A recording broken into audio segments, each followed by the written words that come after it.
I was born and raised in Japan. 5 years ago, I came to Singapore for work. I was originally supposed to stay in Singapore for 2 years, but I changed my mind and decided to stay longer because I like the diversity and environment of this country. About 2 years ago, I first met my Singaporean husband through a mutual friend, and I got married to him last year. I reverted to Islam on the 31st of May last year, so I have been a Muslim for about 1 year.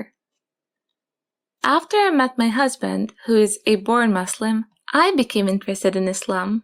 When I told him that I'd like to know more about Islam, he told me that there were some courses on Islam at the Muslim Converts Association of Singapore. There, I learned basic knowledge of Islam and how to pray.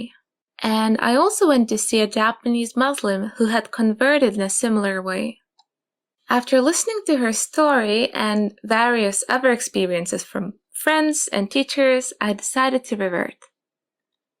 One of the things that inspired me was that I wanted to have the same experience as my husband, and I thought that it would be good for me to get on the same page as him to understand him even better.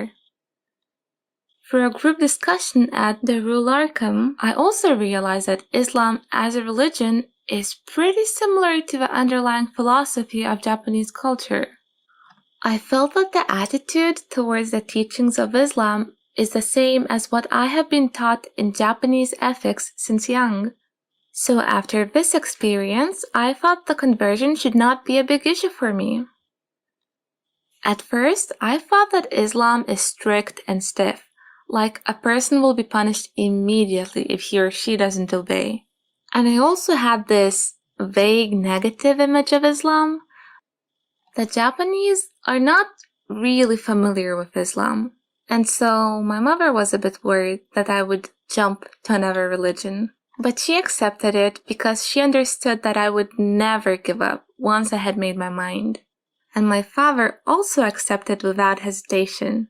It was just so surprising to me since I had thought that he was more conservative. I was really glad when he said that no matter what, you're still yourself. My Japanese friends were interested to know how my lifestyle would actually change. And almost all my Singaporean and Malaysian friends were so surprised to know that I was going to convert and took it more seriously than me. Though I just followed my heart and decided to convert for my own sake, some of them seemed to see this conversion as self-sacrifice. And some of them were impressed and they said it was a power of love. The common question I had from my Japanese friends was, "Are you okay not taking alcohol and pork?" I guess the common misconception is that I will be blamed when I don't follow the teachings of Islam, like praying 5 times a day and not taking alcohol and pork. But teachers and Japanese Muslim friends taught me that it depends on my relationship with God and that nobody should interfere with it, meaning that I can gradually get used to Islam at my own pace. My husband and his family have also never forced me to do anything. When I first reverted, praying 5 times per day was most challenging for me.